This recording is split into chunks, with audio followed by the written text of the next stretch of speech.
you're going to put a guy who's running for president through all this all this crap where, months before he's running for president, it just so happened to occur to you that maybe he committed some crime. The former president was convicted on 34 counts. You see them right now on your screen. Again, the former president. My main problem is, what's the crime? I'm going to vote for him even more if he runs, because I think it's terrible what they did when there's plenty of other presidents that have done terrible things. This was never about the law. DA Alvin Bragg ran on fighting Trump, not crime.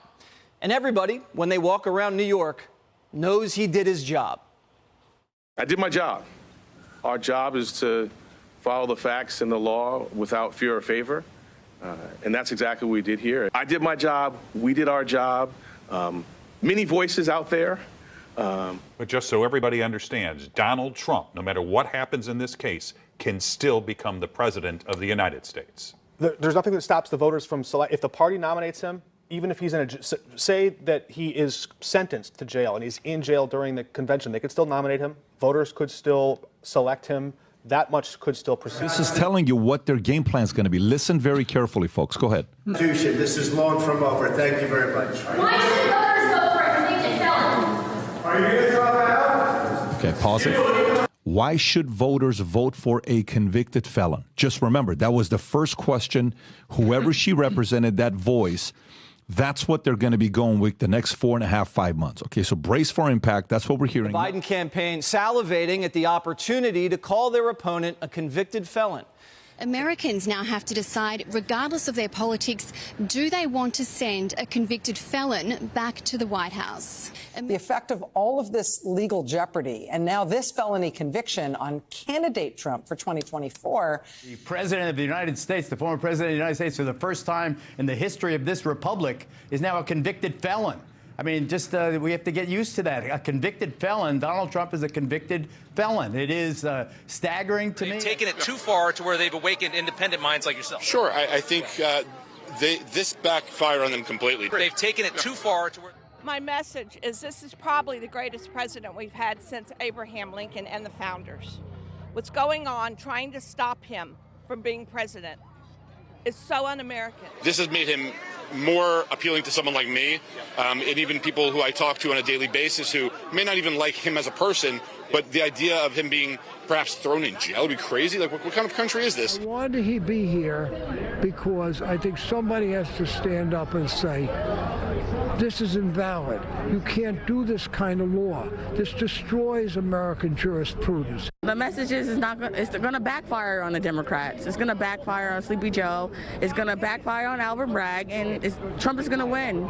And I will vote for him for the third time, even if he's in jail. With Trump becoming the first former U.S. president to become a convicted felon, McClintock and other GOP lawmakers saying that this will actually benefit the Republican Party going into the November election. I think it's going to galvanize voters. I'm reminded of what Yamamoto said after they attacked Pearl Harbor. He said, I'm afraid all we have done is to awaken a sleeping giant and fill him with a terrible resolve. And I think that's what the Democrats have just done with the American people. I didn't vote for him the past two elections, I'll be honest. And when I say I'm a supporter, I'm somebody who doesn't support every single thing he says or even does. But at this point, they got me to a place where I will pull the lever for this guy because, I mean, what they're doing to him is disgusting. And I think the person we have in office right now is incompetent. This is political prosecution, and there's absolutely nothing behind this case.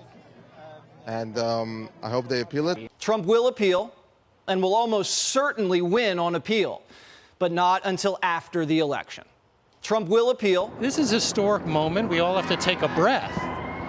But for those upset by this verdict, remember this remains a country committed to the rule of law. And this is going to go up on appeal. I think it's going to be reversed in the state or federal systems. I think the first question on everybody's minds is this going to affect his run for president? No, it may affect his popularity, and we'll know that probably in 24 or 48 hours. Pollsters are already out right now asking prospective voters, will this impact your vote in November? But a convicted felon can run for president, can be elected president, and can serve as president. You may be wondering how he can do that. Well, Clark says no one ever thought there would be a convicted felon running for president when the founding fathers wrote the Constitution. To prevent a convicted felon from running in the future, Clark says, quote, the Constitution would have to be changed, and that's not going to happen. President Donald Trump will be convicted in his hush money trial. This is a week ago. Is this a clip? This is it right here. Go ahead and play. I think there's an overwhelming chance of a conviction. See this. What do you think is going to happen? I can't imagine there'll be anything but a hung jury, but that's just my... Actually, I have a different take. I think there's an overwhelming chance of a conviction, a significant but much smaller chance of a hung jury, and zero chance of an acquittal. Why? Because he knows people. Why zero chance of a... No. Why do you think there's more of a chance of a conviction than a hung jury? Because they built a very strong circumstantial case. They built a building out of a series of bricks that really couldn't be crossed because they were documents, they were texts, they were the words of the defendant before they went to their cooperator at the end. I bet they even debated whether they needed to call Cohen as a cooperator. And that circumstantial case, at least in my experience, having tried a lot of cases, is very, very powerful with the jury. We're also hearing from Republicans who are almost universally criticizing the guilty verdict.